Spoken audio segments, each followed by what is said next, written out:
أعوذ بالله من الشيطان الرجيم بسم الله الرحمن الرحيم آج حضرات کی خدمت میں 19 پارے کی تلاوت کی گئی۔ پہلے صفحے میں اللہ تعالیٰ نے قیامت کا تذکرہ فرمایا، اس کے بعد اللہ تعالیٰ نے ایک چیز یہاں پر بیان فرمائی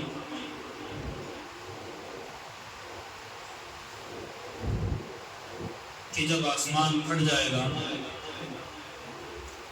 قیامت واقع ہو جائے گی، تو ایک انسان جو ظالم ہوگا وہ افسوس کرے گا اور اپنے ہاتھ کو خود ہی کاٹے گا۔ فَيَوْمَ يَعُضُّ الظَّالِمُ عَلَى يَدَيْهِ يَقُولُ يَا لَيْتَنِي اتَّخَذْتُ مَعَ الرَّسُولِ سَبِيلًا۔ اس دن ظالم اپنے ہاتھوں کو خود کاٹے گا، یہ کہے گا ہائے میری بربادی، ہائے افسوس،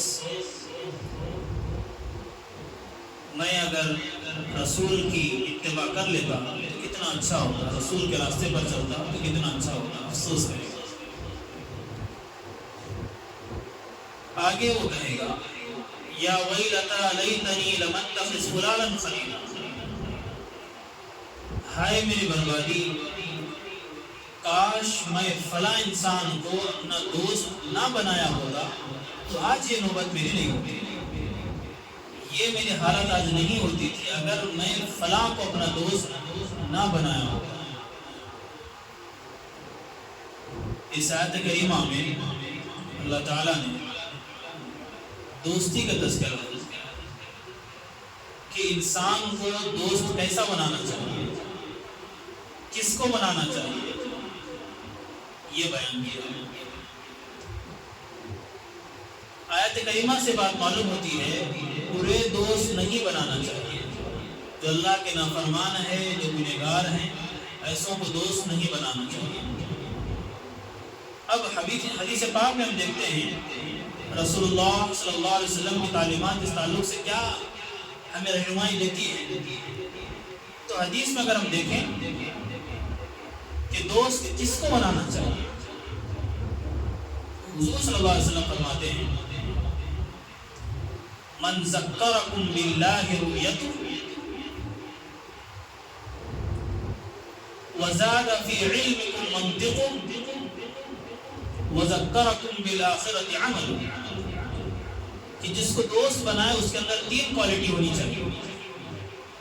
اس کو دیکھنے سے خدا یاد آ جائے، وہ جب بات کرے تو علم میں اضافہ کرے، اس کا عمل دیکھے تو قیامت کی آخرت کی یاد تازہ ہو جائے۔ یہ 3 کوالٹیز جس بندے کے اندر ہوں گی وہ دوستی کے قابل ہوگا۔ یہ دوستی ہماری دین کی بنیاد پر ہونی چاہیے۔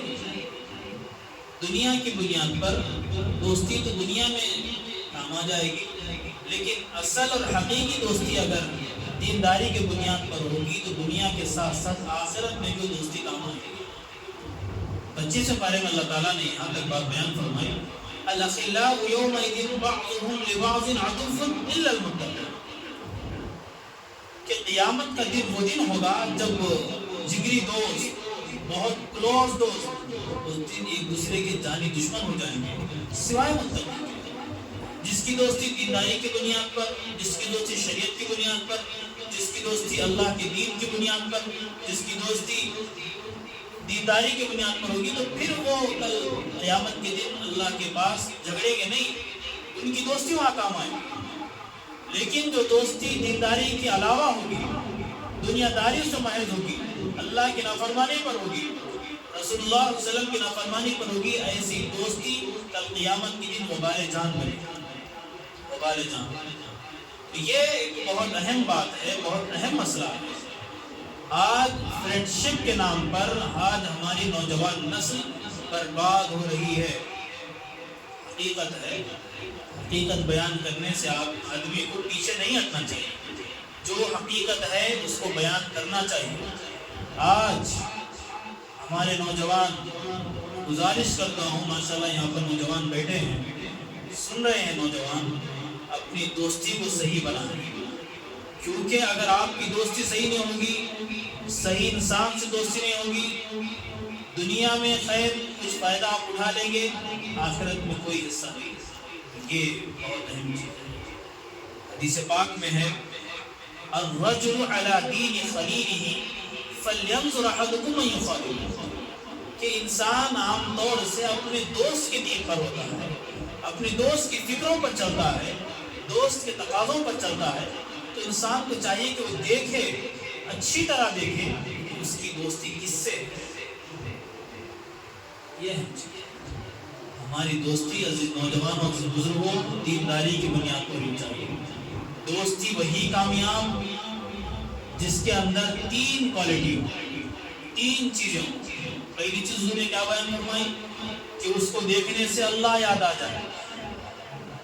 دوسری چیز بیان کرے وہ اگر کوئی بات بیان کرے تو ہمارے علم میں اضافہ ہو، ہماری معلومات میں اضافہ ہو دینی اعتبار سے۔ تیسری چیز یہ ہے اس کا عمل ایسا ہو کہ اس کا عمل دیکھ کر آخرت کی یاد تازہ ہو۔ یہ تین چیزیں حقیقی معنوں میں ہمیں پیدا کرنے کی ضرورت ہے۔ تو ہماری دوستی ہونی چاہیے لیکن دینداری کی بنیاد پر، کیونکہ دینداری کی بنیاد پر دوستی ہوگی، یہی دوستی بعد میں کام آئے گی، اس کے علاوہ جتنی دوستیاں ہیں وہ کام نہیں آئیں گی۔ یہ گزارش ہے میرے نوجوانوں سے، اس طرف توجہ دیں۔ اہم بات اس کے اندر یہ ہے دوستی جو ہے بڑا رول ہوتی ہے اپنی، کیونکہ ہمارے نوجوان کہیں بھی جاتے ہیں تو اکیلے نہیں جاتے، دوستوں کے ساتھ، اپنے فرینڈز کے ساتھ، اپنے گروپ کے ساتھ، اپنے سرکل کے ساتھ جاتے ہیں، چاہے پارٹی میں جانا ہو، چاہے فنکشن میں جانا ہو، چاہے دوسری چیزوں میں اٹینڈ کرنا ہو، تو وہاں پر بندہ کیا کرتا ہے اپنے دوستوں کے ساتھ جاتا ہے۔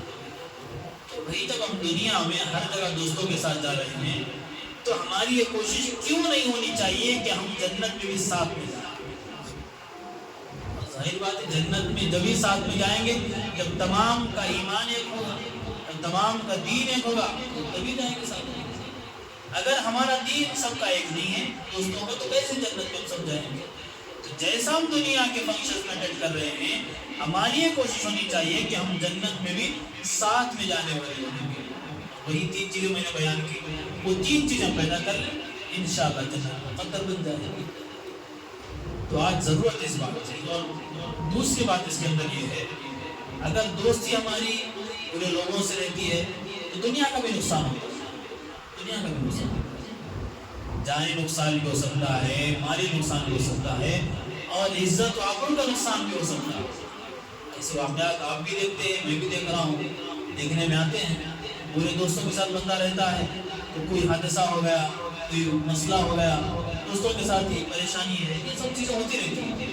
تو ضروری نہیں ہے کہ اگر دنیا کی دوستی ہے تو فائدہ ہی فائدہ ہو، اس میں نقصان ہو سکتا ہے، جانی نقصان، مالی نقصان، کوئی بھی نقصان کسی بھی طرح کا ہو سکتا ہے، لیکن دوستی دین کی بنیاد پر ہوگی تو انشاءاللہ اللہ کی ذات سے 100% یقین ہے کہ اس دوستی میں کوئی کسی طرح کا نفاق، کسی طرح کا کوئی اس کے اندر نقصان اور خسارہ نہیں ہوگا۔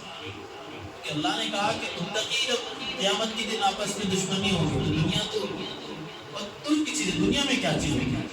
تو یہ ایک اہم چیز یہ ہے کہ ہمیں اپنی دوستی دینداری کی بنیاد پر، شریعت کی بنیاد پر کرنی چاہیے۔ دوستی کرنی چاہیے لیکن اپنے دوست کو اچھے طریقے سے اپنے ساتھ رکھنا چاہیے، دینداری کے ساتھ۔ نماز کو جا رہے ہیں دوست کو ساتھ میں رہیے، یہ دوستی کا تقاضا ہے۔ ایسا نہیں ہے کہ بھائی صرف بازار میں جا رہے ہیں تو دوست ہمارے ساتھ آئے، کسی دوسری جگہ جائیں تو دوست ہمارے ساتھ ہے۔ بھائی ہم اللہ کے دربار میں جا رہے ہیں تو میرا دوست میرے ساتھ ہونا چاہیے، دوستی کا تقاضا ہے، دوستی کا تقاضا ہے۔ اس کے آخرت کی فکر اگر میں نہیں کرے گا تو پھر کون کرے گا؟ وہ میرا بیسٹ فرینڈ ہے، وہ میرا کلوز فرینڈ ہے، اگر میں اس کے آخرت کی فکر نہیں کروں گا، صرف دنیا داری کے اندر اس کو رکھوں گا، اس کو مسجد کو نہیں لاؤں گا، اس کو بیانات پہ نہیں بٹھاؤں گا، اس کو دین نہیں سکھاؤں گا، شریعت کی تعلیمات میں نہیں بتاؤں گا، تو پھر کون بتائے گا اس کو؟ یہ میری دوستی ہے، یہ دوستی کا تقاضا ہے۔ کہ مجھے اگر میں کامیاب بن رہا ہوں تو میری ذمہ داری اور میری رسپانسبلٹی ہے کہ میرا دوست بھی میرے ساتھ کامیاب ہو، بلکہ مجھ سے زیادہ قابل اور مجھ سے زیادہ صلاحیت مند بنے، یہ میری کوشش ہونی چاہیے۔ کب ہوگا ہے؟ جب ہماری دوستی دینداری کی بنیاد پر ہوگی، جب ہماری دوستی اللہ اور اس کے رسول کی بنیاد پر ہوگی۔ اور ایک اہم چیز سنیے، جو دوستی ہماری یہاں پر ہوتی ہے دینداری کی بنیاد پر، یہ قیامت کے دن دیکھیے کتنا بڑا اثر رکھتی ہے۔ حضور علیہ السلام نے فرمایا کہ قیامت کے دن اللہ کے عرش کے سائے کے علاوہ کوئی دوسرا سایہ نہیں ہوگا، اور اس سائے کے اندر دو لوگ ایسے ہوں گے جو دنیا میں اللہ کے لیے محبت کرے ہوں گے، اللہ کے لیے نفرت کی ہوں گے۔ رجلان تحابا فی اللہ اجتمعا علیہ وتفرقا علیہ۔ اس سائے میں دو لوگ ایسے ہوں گے جن کی محبت صرف اللہ کے لیے، وہ اللہ کے لیے جڑتے تھے، اللہ کے لیے بگڑتے تھے۔ اللہ کے لیے محبت، اللہ کے نفرت جو لوگ کرنے والے ہیں، یہ اللہ کے عرش کے سائے میں رہتے ہیں۔ دنیا کی دوستی بھی اور آخرت کا فائدہ بھی، ڈبل اس کے اندر ہمارے لیے فائدہ ہے۔ دنیا میں بھی ہم کامیاب ہو جائیں گے، اور آخرت میں جہاں کوئی اللہ کے عرش کے علاوہ کوئی سایہ نہیں ہوگا، اس عرش کے سائے میں ان نوجوانوں کو، ان لوگوں کو، ان دو دوستوں کو جگہ ملے گی جو اللہ کے لیے آپس میں دوستی رکھتے تھے، محبت رکھتے تھے، اللہ کے لیے جڑتے تھے اور اللہ کے لیے الگ ہوتے تھے۔ کوشش کریں گے اس بات کی انشاءاللہ۔ تو دوستی دینداری کی بنیاد پر ہونی چاہیے، یہی دوستی کامیاب کرنے والی ہے۔ اس کے علاوہ جو دوستیاں ہیں، آپ کا بھی تجربہ ہے، ہمارا بھی ہے، بہت سارے حادثات کے شکار ہو رہے ہیں خواہ کے خواہشوں میں پڑ کے، دوستوں کے ساتھ فلاں جگہ جا کے، ماں باپ کو خبر نہیں، رشتہ داروں کو خبر نہیں، بس دوست نے کہا، دوستوں کے دیوانے ہو گئے، دوست نے جو کہہ دیا بس ختم۔ یہ دوستی نوجوانوں کام آنے والی نہیں ہے۔ خدا کے واسطے ماں باپ کو کہنا مانو، جہاں بھی جاؤ ماں باپ کی اطلاع دو کہ ہم فلاں جگہ جا رہے ہیں۔ آج میں کل بھی بات ہماری تفسیر میں آئی تھی، کوئی زندگی کا بھروسہ نہیں، حادثات اتنے ہو رہے ہیں، ایکسیڈنٹس ہے، دوسری چیزیں دنیا بھر کی، کوئی بھروسہ نہیں۔ ماں باپ کی ایک امید ہوتے ہیں بچے، اگر ماں باپ کی بات بچے نہیں مانیں گے کون فرشتے اترے گے آسمان سے بچے کہ ماں باپ کی بات ماننے کی؟ کوشش کریں، جوانی ہماری ہے، خدا کے واسطے اللہ کے دین کے لیے ماں باپ کی خدمت میں جوانی کو لگائیں۔ اللہ کہنے والے کو بھی سننے والوں کو عمل کی توفیق عطا فرمائے۔